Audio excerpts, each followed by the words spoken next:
Welcome everyone. Uh, Thank you for gathering here. Our next session of this fireside chat, which is exciting on the topic of AI, and we have Dr. David Naylor and MD Ramasamy, who's the founder of CCF.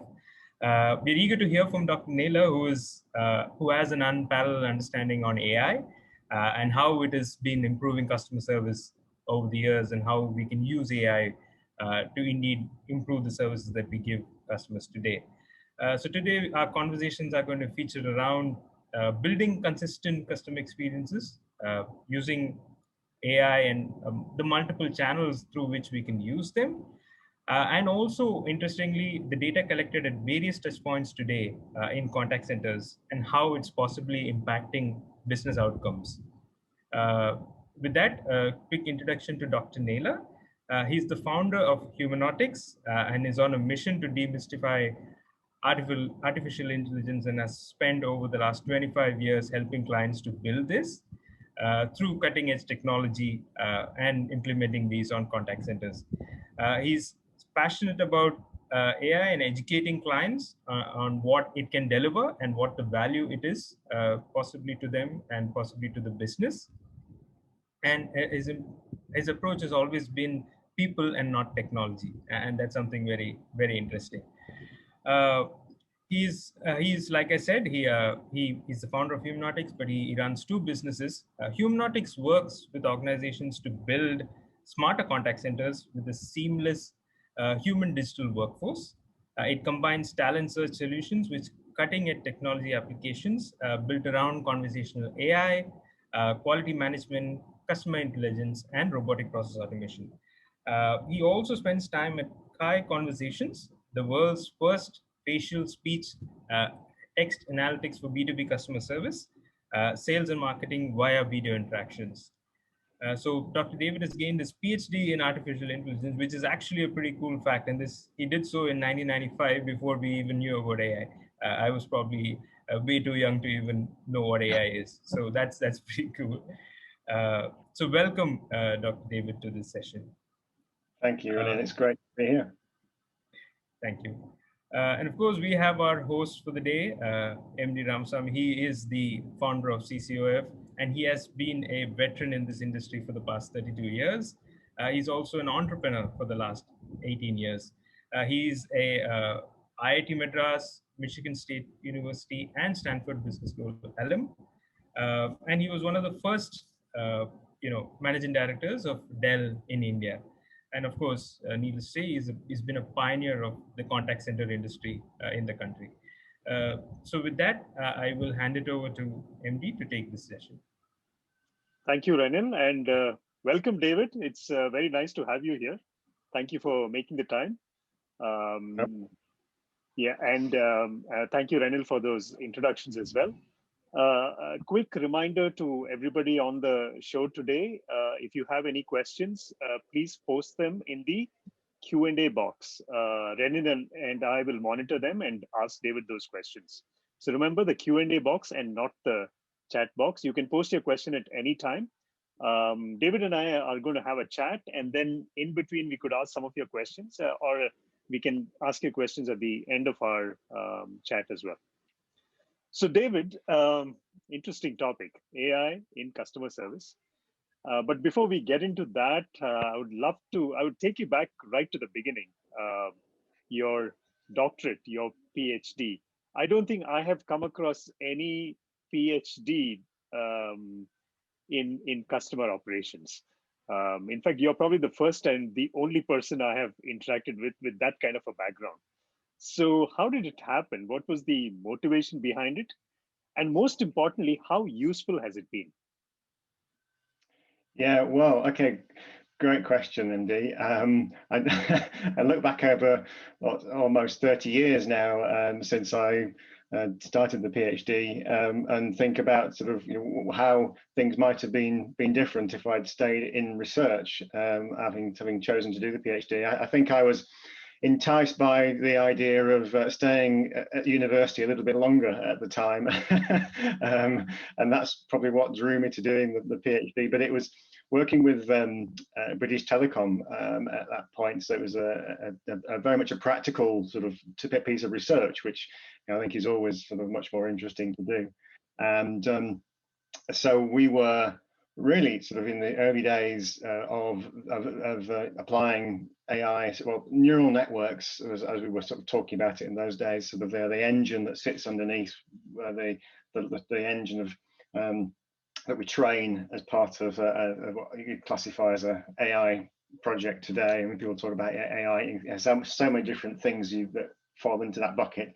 I'm sure we'll only scratch the surface of a few of those today, but we were building neural networks, which were trying to sort of solve some of the problems of the early days of video. And this sort of meeting, we were trying to look for the important features in the video, so the eyes, the mouth, and to the expressions, and apply sort of, I guess, compression around the rest of the image, and send high resolution pictures around the face.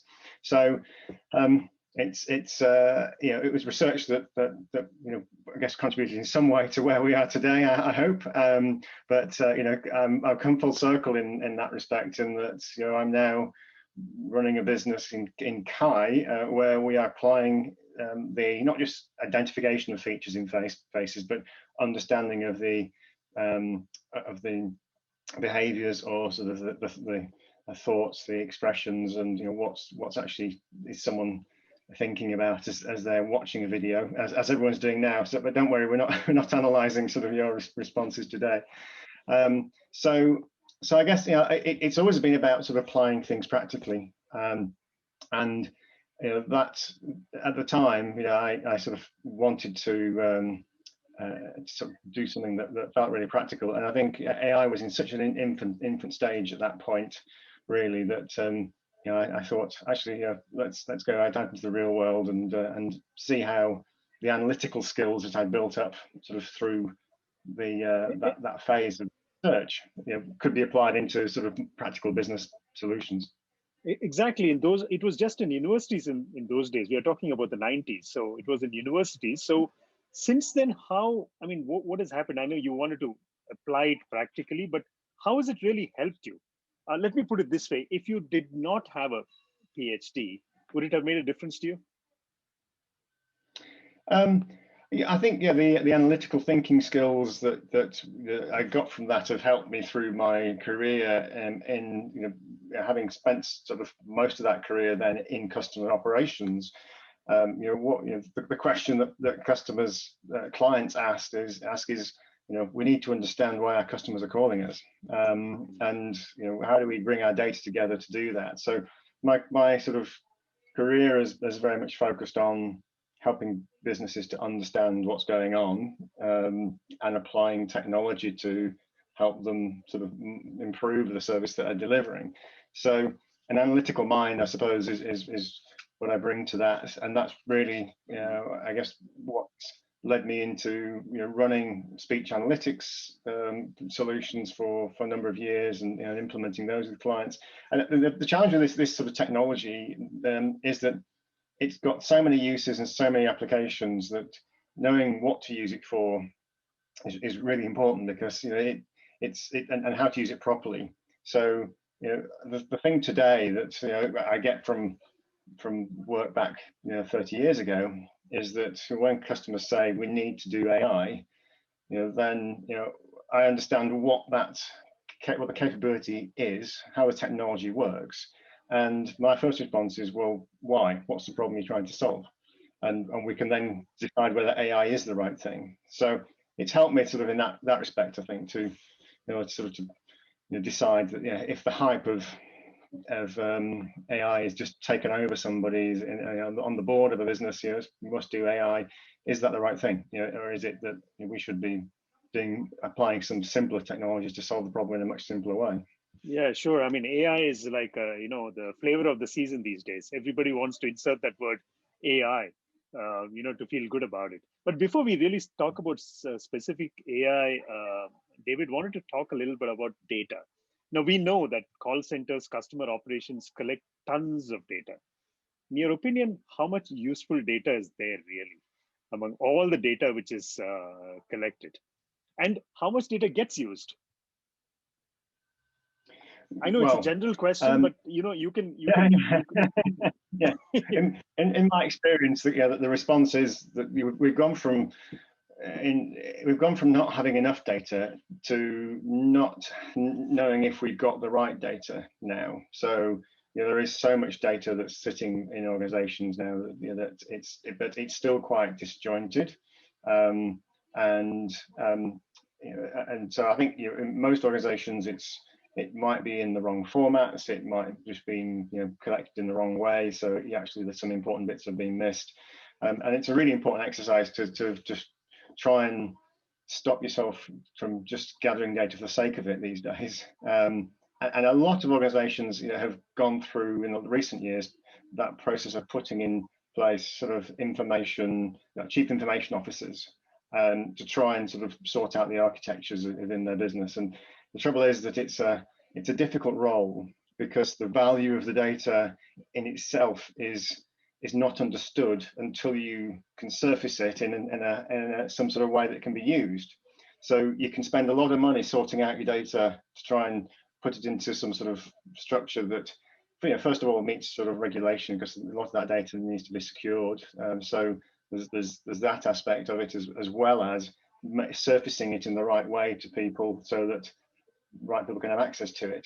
And so I think the challenge is about managing that data, and sort of that whole.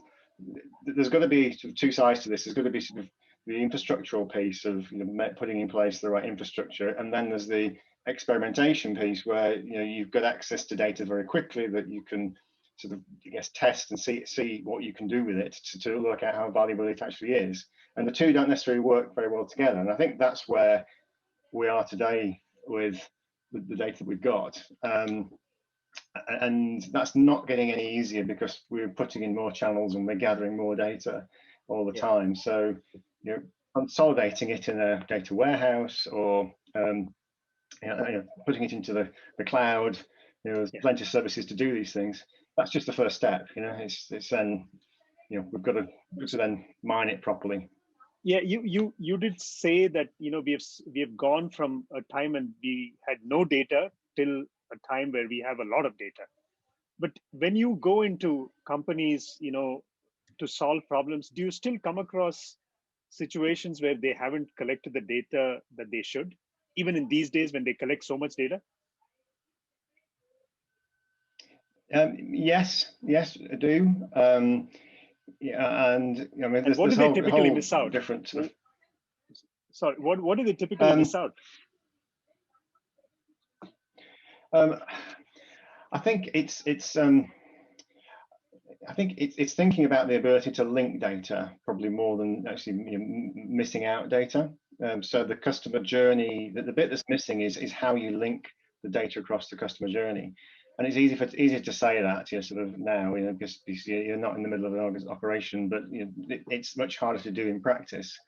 And it's the thinking that goes behind that to say, right, let's need to gather the right information about the customer at different stages in order to create that ability to link it. Now, obviously, as we go more digital interactions, then if you have interactions on the mobile through an app, or through the website, you've got ways in which that linking can happen. But I've worked with a number of sort of large organizations who have very strong online presence, and so insurance companies, for example, and where they still fall down is the fact that they've built the front end online, and it doesn't necessarily integrate with the transactional systems at the back end still. So there's middleware between the two, which stops the valuable interaction data getting stored, because the transaction system is not designed to store the customer journey type information. So it's the journey that we still struggle with, I think. Yeah, in fact, at least I can talk about India, where I don't know, you can tell us about how it works in the UK. There's like I said, like you mentioned, there's a chief information officer, right? That is that person is typically running the IT team, and then the business, especially customer service, is run by a different team. And the IT is centralized, which means that they own the tech infrastructure, the IT infrastructure for the entire company, not just for the customer operations. And one of the disadvantages that they are not very intimate with customer journey, for instance, or intimate with the problems which the customer service operations face. Do you come across similar situations in the UK? Yes, but it's changing. It's changing because of the move to more cloud-based platforms. So there's many cloud-based platforms out there, but the AWS, the Amazon platform is one that I come across sort of more and more now in terms of the migration of systems into the cloud, and particularly in customer operations, there's so many platforms which are now built for customer operations people to manage, because of their apps on the cloud. The need for backroom sort of IT teams to manage boxes is going away. So a client I've been working with recently, they've moved off all their telephony platforms, their sort of legacy platforms, the Aspect, gosh, my name's going out of my head, Avaya platform, and moved into Twilio in the cloud, because of the pandemic, but it was they were doing that move already, and what that's meant is that sort of now the operational people have much more control over the call management. So the telephony guys are really managing contracts, and the operations people are sort of managing the day-to-day sort of the calls. And so that's what we're seeing in a lot of organizations is this concept of DevOps, and so the development teams and operations teams coming together, and it's hard because you still got people in IT who want to retain control, but business people are starting to sort of realize that they can be in charge of their own destiny, and looking to build up their skills, and I think that's the biggest change that I would see in the UK industries now, is the rise of the DevOps team. Interesting. I haven't heard of that name for teams, but I do find teams which are kind of in between both operations and IT. I do come across such teams. Now, coming to the CCO, and see, this is a forum for the CCOs. So if I was a CCO, what would my kind of direction be to the IT team or data team? What would I say are the 1, 2, or 3 segments of data that I absolutely need to collect and collect accurately?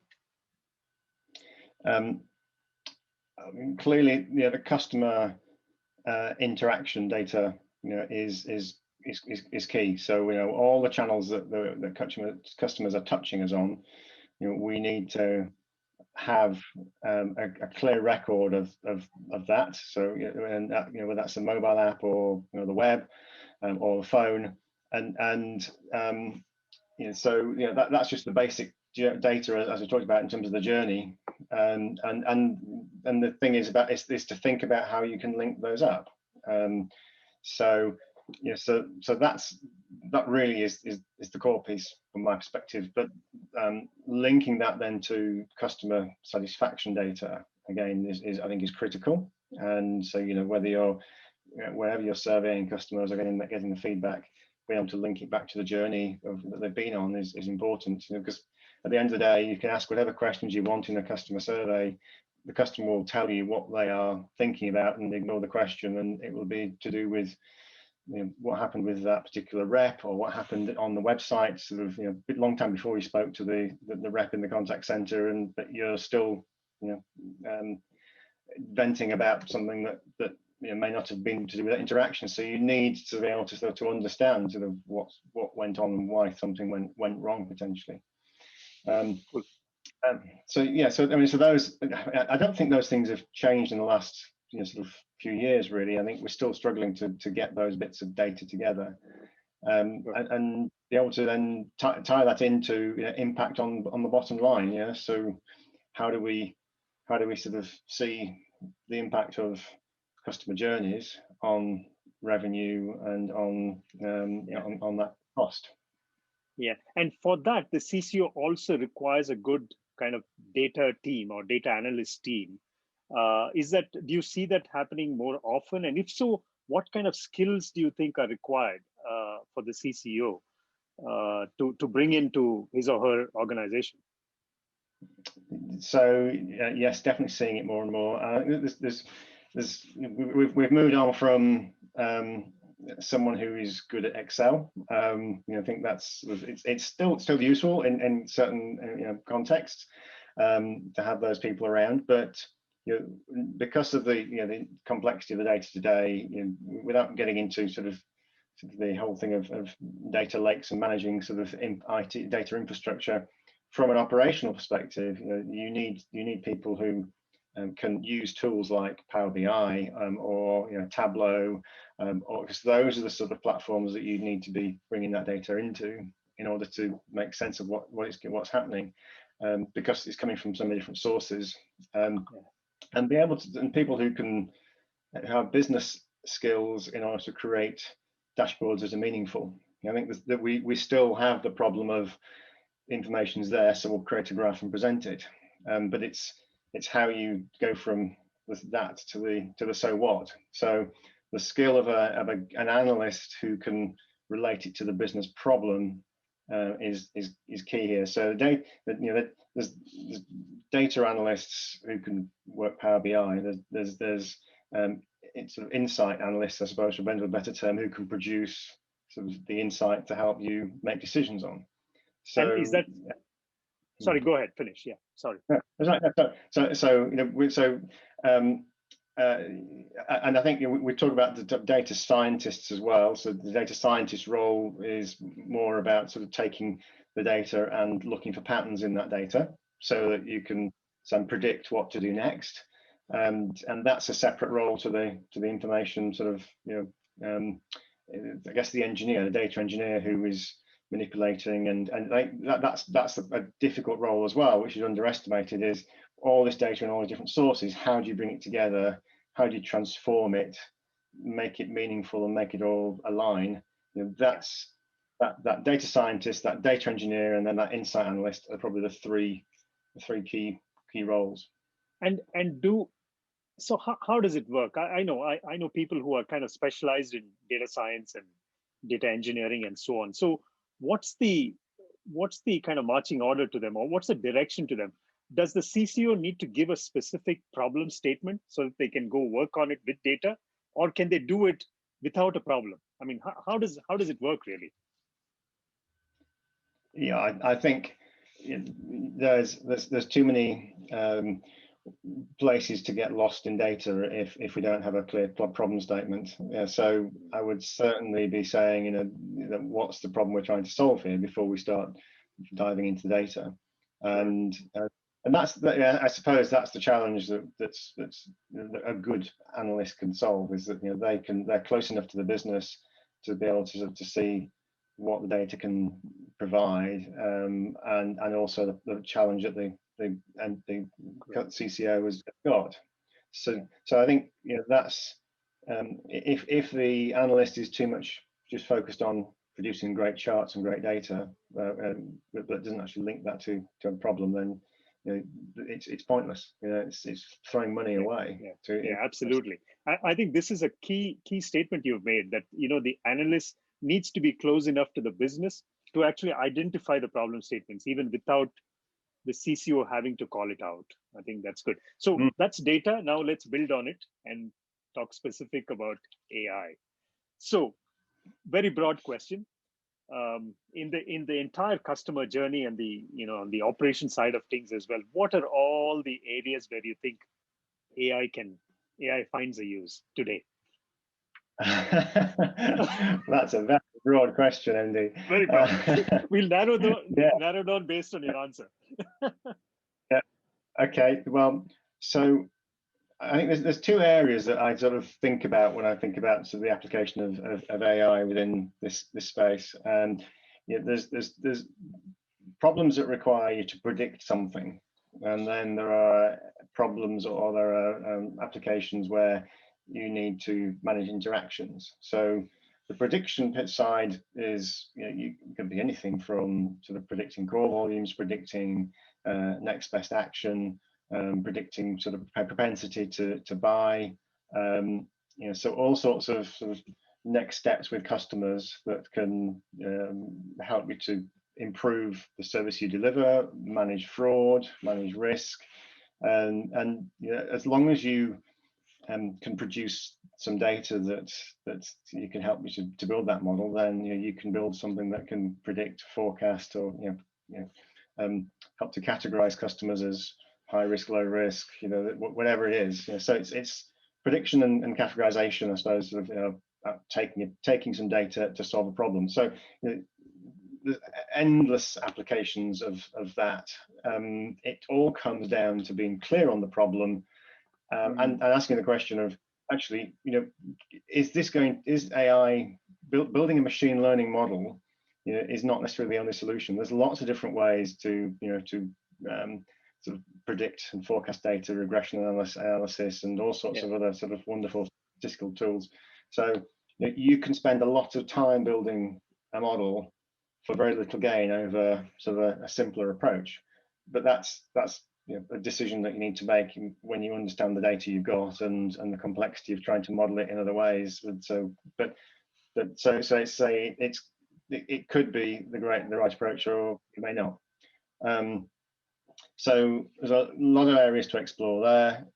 Then on the other side, in terms of interaction, you're more looking at how AI has been built into natural language understanding, and thinking about sort of the application of that, whether that's simple things or simple-ish things like sort of using sort of speech analytics tools, where the speech recognition engines today are all powered by AI. Google probably about in 2016 replaced sort of the core of their AI engine, their speech recognition engine, natural language engine, from, I think it was several 100 million lines of code down to one engine that was being trained with just one machine learning engine overnight, basically, and performance in terms of recognition accuracy sort of went up at that point. But that application obviously then goes into many places. So whether it's helping customers at the point of entry, such as how on the phone, how can we help you today? Listening to the customer's intent as we talk about today. Sort of want to chase up my order, or want to cancel a transaction, and from there into helping the agent by listening to the conversation between the agent and the customer and popping up relevant documents to assist the customer at that point in conversations. Or straight onto I suppose the most obvious one, which I should have mentioned first, that we all see today, is into a chatbot, and the chatbot and handling the text. So it's a very specific thing, which in terms of interaction, which sits within the customer service space. The broader space then is this sort of forecasting and predicting. Yeah. So I know we talked about the role of the data scientist, data analyst. So is there some additional skill required for those people when it comes to figuring out whether a certain problem requires an AI-based solution or not? Well, I think a good analyst a good data scientist will be able to give you a view as to which is the best way to approach sort of a problem. But typically a lot of that does then tend to be some sort of almost trial and error. So the thing with these sort of models is that you try several different approaches. You try different models with different parameters, and effectively what we talk about is different starting points in terms of sort of your data, and see how it responds, and then test those things. So I think some of the problems that we deal with clients, it's very difficult to say up front, what's going to be the best way to tackle those issues, which model's going to work best, and and we'll experiment with those. So it's out of the box. There's no one right answer, unfortunately. Mm-hmm. Yeah, because I'm just seeing, I mean, the science behind the technology is also kind of changing so quickly. I mean, you gave the example of Google coming in 2016, and in 5 years there's been, a huge change in the way things are being done. So things are changing. So I'm just wondering how data scientists can kind of, in their role as AI engineers or AI evangelists within the company, how they can keep up. Well, there's lots of obviously online resources are great, but I guess the challenge with a lot of the online material is that people talk about things that work well. They tend to share less when things don't go so well. So it's very often hard to find out sort of what things people have tried that didn't work. You just hear about the success at the end of it, so you think, well, everyone's having success, and we need to catch on that bandwagon and follow that. But within that, to get to that success, there's been a lot of work and things that didn't work well. So so I think there is a sort of strong community of sort of sharing at that operational level, but it's applying it to your business. Then that's the thing. I mean, there's a good example of one organization. I mean, Airbnb has rolled out what they call a data university. I'm not sure whether you've heard of that, Andy, but basically it's a program that allows everybody in the business to have training on in data science to a degree. So it's about democratizing data so that everyone has access to the data that they need, and there isn't a team sat in a dark room that's just analyzing data and churning out reports for people. It's up to you to work out what you need in the front line, and then you're trained with the skills to access that. So it could be you have or what you need is good Excel training, or it could be that you need to be able to run queries on databases and sort of do more complex things with Power BI, for example, or you need to be able to build full machine learning models. So those things are trained to whoever needs those. You get that training, that certification, and then it's up to you to use the data as you see fit. But the university support is there to help you as well.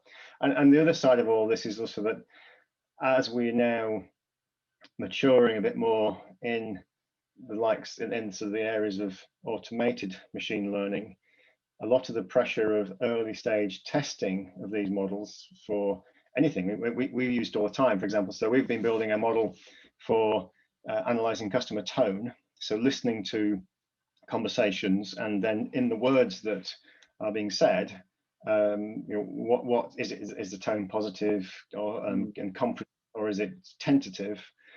And so we've built models which we've just, to start with, we've loaded them up into Google and other online auto machine learning platforms, just to see how close we're getting in terms of effectiveness and accuracy.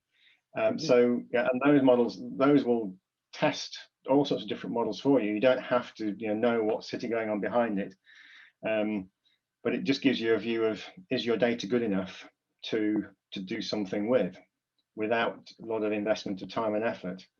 And then once you know that, you can then sort of start working on it more intently. Wow, that's interesting. So what you're saying is that Google interface you're talking about will try out different models with the data you have, and then come back and tell you which one is working better or which one is worse. Is that right? Yeah, absolutely. Yeah, it will give you the best results, and then you can replicate that. Yeah. So, and there are many solutions out there that do the same thing, to give you that sort of capability. And you can run those in production if you want, but they are then become expensive. As we ever with all these things, it's easy to get going and set up and test and learn, and fail fast, I think, is the expression I use. Sure. And then once you're ready, you can. It then gets expensive if you go into production, but that's when you can put your own models in. Sure. Okay, so I want to talk a little bit about conversational AI, which you had alluded to. But before that, there are a couple of audience questions which I want to throw to you now. So first one is, if you were recruiting potential analysts from university, how would you suggest you test that they have the right capabilities? What kind of questions would you ask them to kind of evaluate their skills? Interesting question. Yeah. So I suppose what the things I would be wanting to understand would be obviously baseline. What's their sort of their technical skill set that they're bringing. Now, probably a lot of people will not have sort of the experience of using something like Power BI, and I keep saying that, I'm sorry, but they probably will have, they've probably done some machine learning sort of models at the university and done those from the ground up. But it's about sort of I guess for me,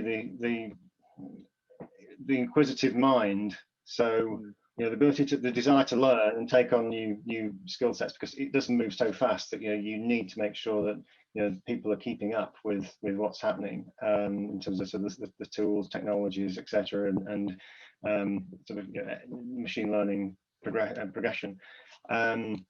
But inquiring mind is to sort of understand sort of the business problem, and that's quite hard to know. So I've recruited a couple of graduates recently, but I tend to take somebody who's had a year out of university first.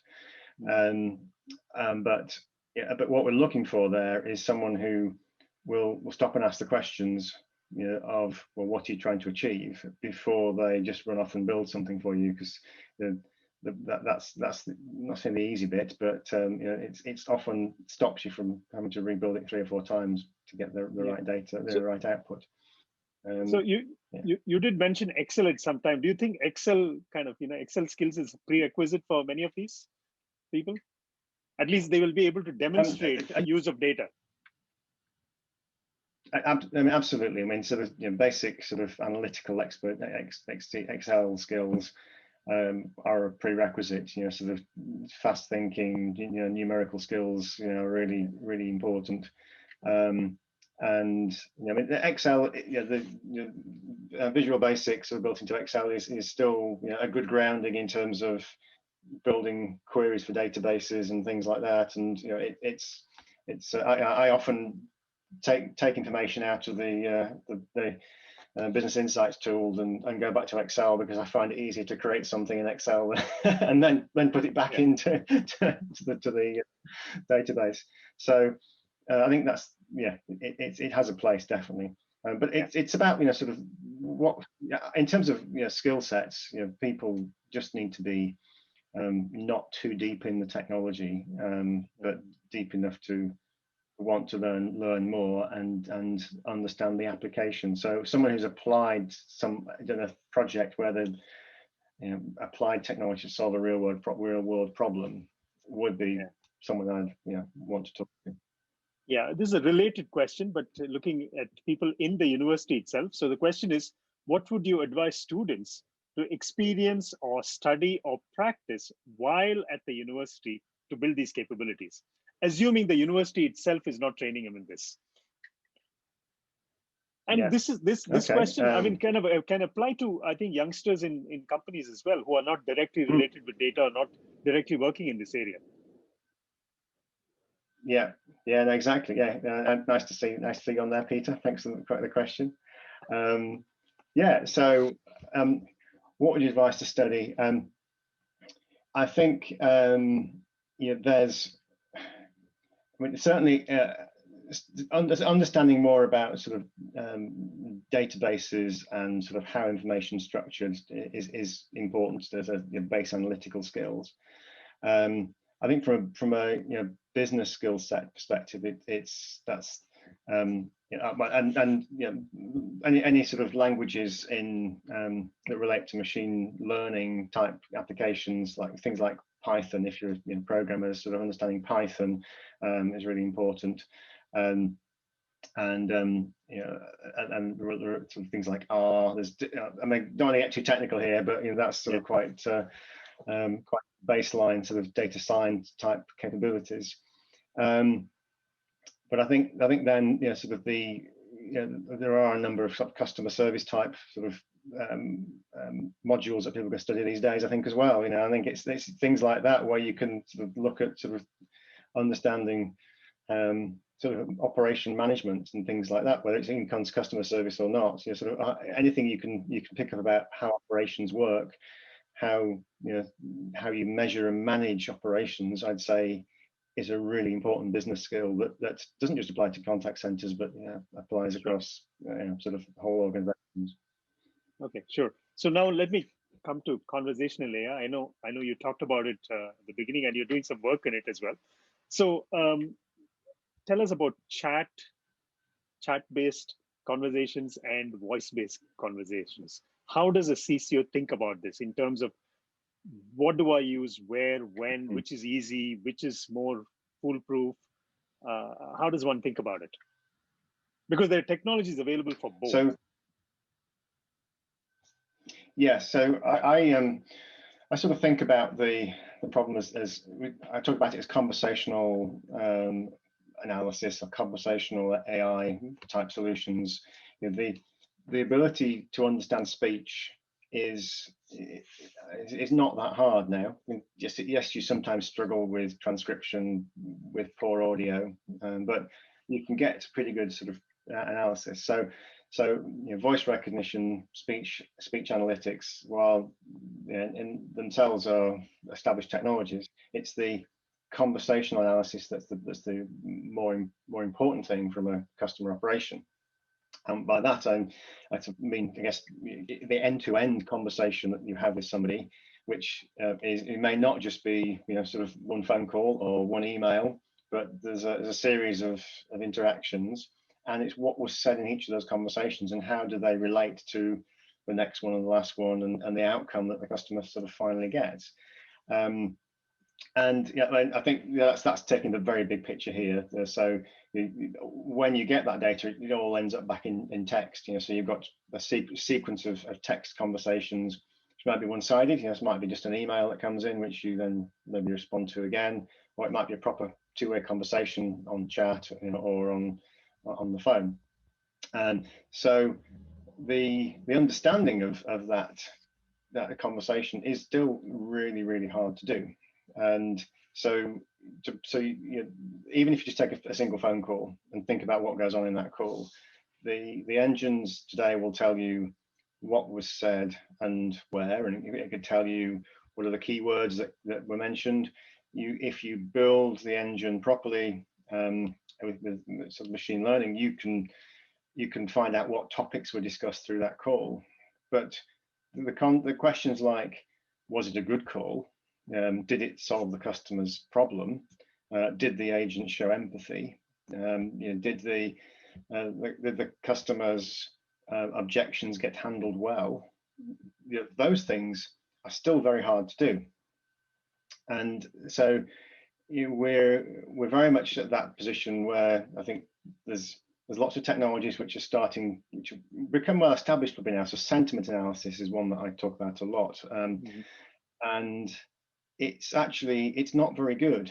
The models that is used for sentiment have been built based on analyzing movie reviews, or sort of online content. So you can get that service from anyone. So there's IBM, AWS, Google, the list goes on, and you can run text through it. So, give an example. We tried this with some medical conversations that we are processing within Kai, and medical conversations naturally have a lot of terminology in them, like adverse reactions, or negative symptoms, or all things like that.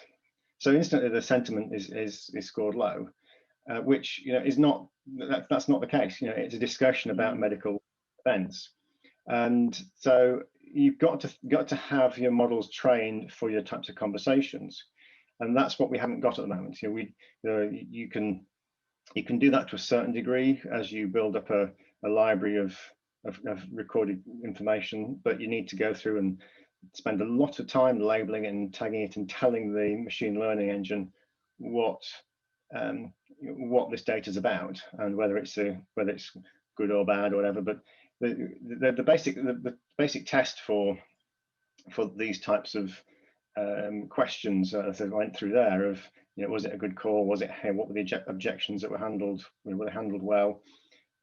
If you can't, as a human interpreter or assessor of these calls, if you can't very clearly say these are the three things that told me that was a good call, or that wasn't, the objection was handled well, if you can't say those categorically, clearly every single time, then there's no way a machine is going to be able to learn that either. So it relies on you categorizing the data in a way that it can then replicate that. So that's the challenge that we have with conversation analysis. Having said all that, if you take it down to a smaller scale and say, what can we do, the more practical scale today, you can create fully automated service conversations as we see on chat, and you can create them on the phone as well, which is what we've done quite a lot with for clients recently who know that customers still want to speak to somebody or still want to call. They want to get their issue resolved, and they think that's the way to do it. If you build those conversations really well, you can contain that customer in that interaction and not have to put them through to a real person. But it's about the design of the conversation for thinking about all the things that could happen, not just the one thing you want to happen. And if the customer, okay. So how complex a situation can today's technology handle? When I'm talking about complexity with respect to the conversational design you're talking about, because you're saying that one needs to think upfront all the different kind of paths the conversation can take. Am I right? That's what you're saying, right? So there's complexity straight away, because it's you're building some kind of a tree structure in this, where every conversation can kind of lead to many kind of directions in terms of outcomes. So how complex a situation can be handled, which comes down to what percentage of call volume in a business one can handle. And related question also is that which industry vertical, which is it banking, insurance, which industry is more kind of a place where such technology can be used today to a larger extent? No, absolutely. Okay, yeah. So the technology has come on quite a bit recently in the last couple of years in terms of being able to handle what you term the sort of the exceptions, or sort of things where you fall off the happy path of the process. And to be honest, the machine learning element, the AI element of this is really about understanding what somebody said as opposed to anything else. So once I know what you said, and I've categorized that as, okay, you said, no, I want to speak to somebody, or no, I don't want to cancel my insurance. I want to tell you that that you've cancelled it by mistake.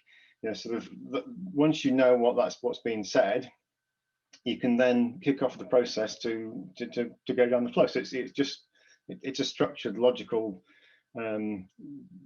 solution that you're building, and so it's the quality of that which determines what you the outcome for the customer. So how many of those branches that you build, how many times you allow the customer to go around the loop trying to give some information before you say, okay, clearly we're not getting the information, we're not understanding it, we'll put you through to an agent.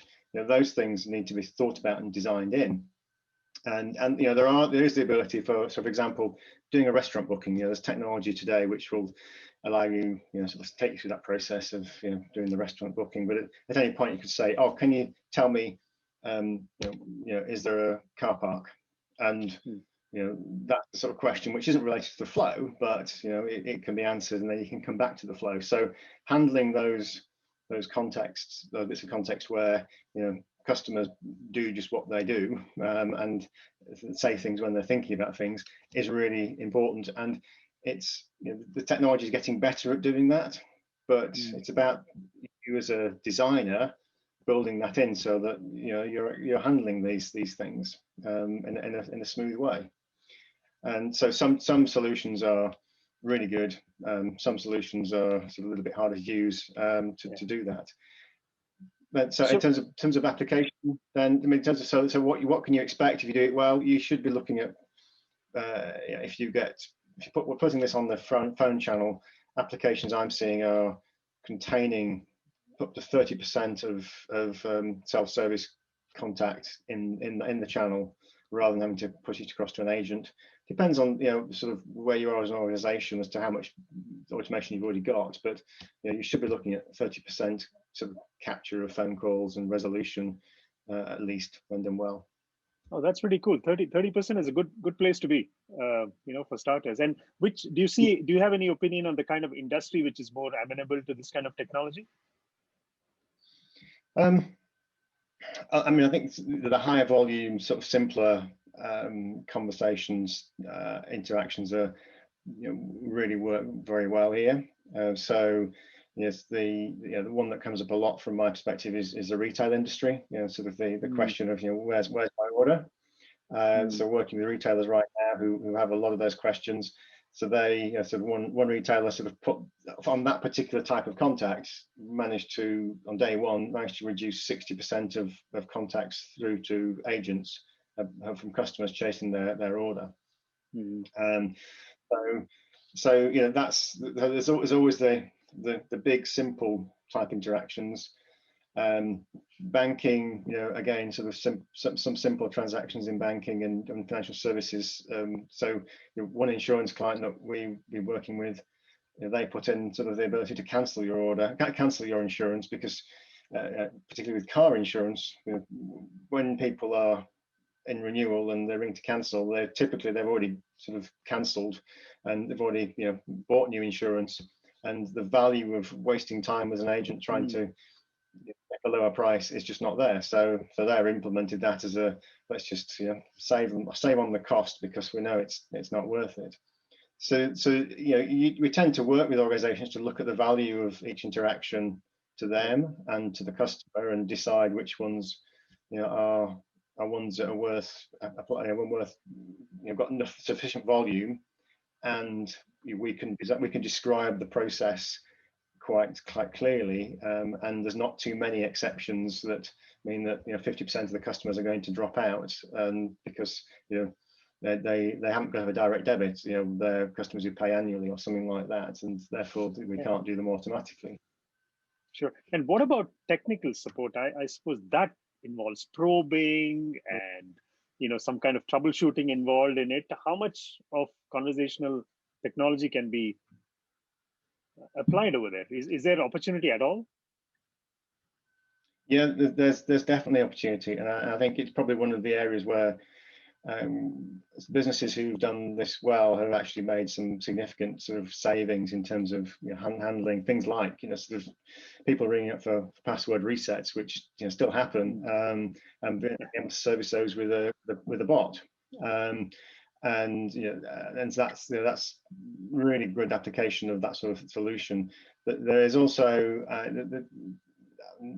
one example of a chatbot that does works a lot in the customer service space, in the technical support space, is a bot called Amelia by IPsoft. And I'm not backing up their claims, but they said the bot learns as it's watching the tech support agents solve the problem for customers.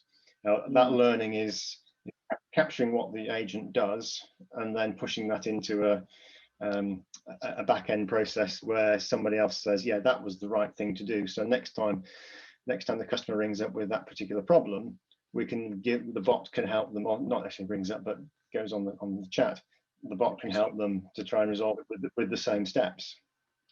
So it's the customer. I mean, there's a lot of sort of standard processes that people will follow in that customer support, tech support space. If you ring up because you've got broadband issues, you go through a series of questions that that the bot could easily take you through, and that triage, even if you don't resolve it, is worth a lot of time to a customer, to an operation like that. Yeah. Okay. I want to talk about a little bit about the skill side of things as well, David. You talked about conversational design, to make these things work. That's a specialized skill, I would think. So should companies have that skill, or build that skill, or get people with that skill? Because I know that several companies don't even think about it. They just think of conversational technology as a piece of technology which you can just buy and kind of implement. Yeah, it's a really important one.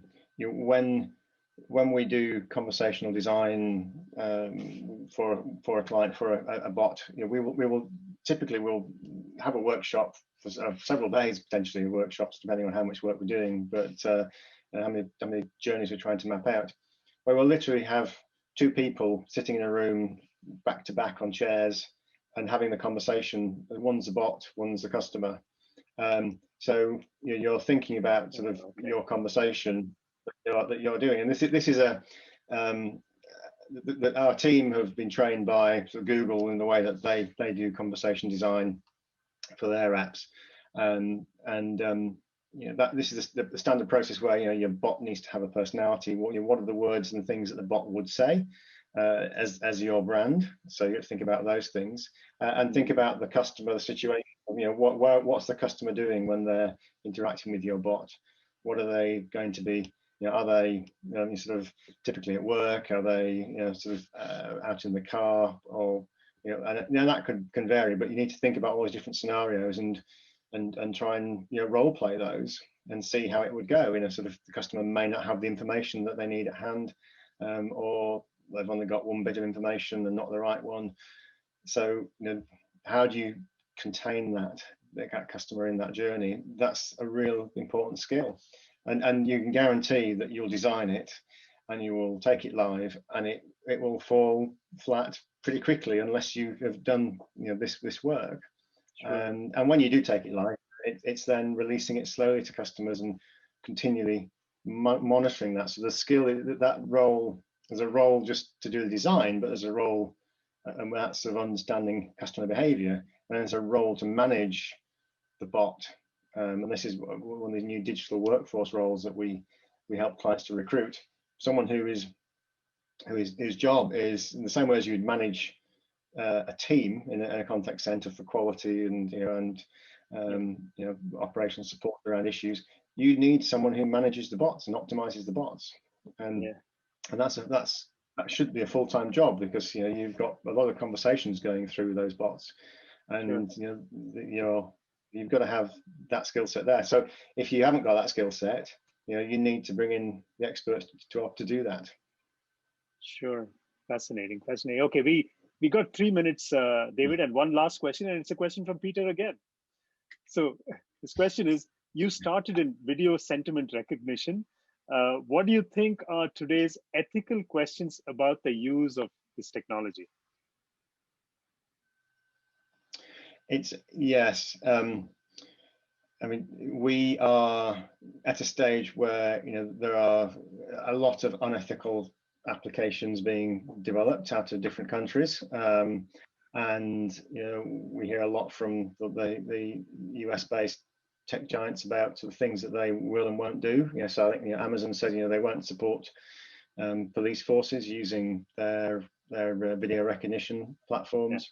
I think is a good thing at this point. I think what we haven't got is enough global consistency around thinking of how to manage this, and it's going to need some more government intervention to try and put this together. But I don't think governments really understand enough about this at this point. So that's a scary thought, by the way. Yeah, it is. We need to be much more in tune, and because unless the governments do step in, to put in some regulation, then it's left to the tech giants. And yes, as I say, Amazon, putting some regulations in themselves, but that's more to do with sort of pressure. Yes, sort of just more from a sort of PR perspective than from probably a moral obligation that they feel on their stance is a stance they're going to keep in place. So we've got a lot of work to do to sort this out. And retention of data. I mean, it's within the business that where we are now, with a lot of people doing a lot of video conferencing. We are changing sort of the way in which we interact without really thinking about the consequences of everything being recorded. We've got used to just ticking the accept the terms on the box, and because I want the service. I mean, I want to be able to do this, and you can do what you want with my data. Really, the impact of that hasn't really been felt yet properly, and clearly, as soon as you put that, now putting much more video into that and video recording of personality and things people say, it's going to come back and be a big problem for us in the next few years unless we sort out that ownership and management now. Sure, thank you. And by the way, it's exactly 8:30 p.m. here, which is 4 p.m. your time. So David, that was fantastic. Thank you so much for your insights and thoughts. So this has been a fascinating conversation. And for those who missed today's event, we'll have a recording soon. And with that, I want to thank Freshworks as well for supporting this event. And with that, let me hand over to Renil. Thank you, Dr. Naylor. Thank you, MD, for this very insightful session. I think so much to learn in AI today and how it's been used. I don't think we're exploring its full potential as we stand today. But yes, with that, I hope all of you have enjoyed this. And we want to quickly let you know about our next session, which is slated for the 24th of June, which is hopefully equally exciting. We have somebody from Freshworks itself. He's the Chief Customer Officer, Mr. Pradeep Ratnam. And the topic will be the role of a CCO in today's companies. With that, I think it's been a great opportunity for us to partner with CCOF and to know more about Freshworks. And should you have any queries, please do write to CCOF and we'll be happy to answer. And if you have any more questions on this session, please do write to CCOF and we can pass it on to Dr. Naylor, and hopefully we can find his time to get some answers. With that, thank you, folks. Thank you for joining on a Thursday evening. Have a good day and stay safe. Thank you. Thank you, everyone. Bye-bye and stay safe. Bye-bye.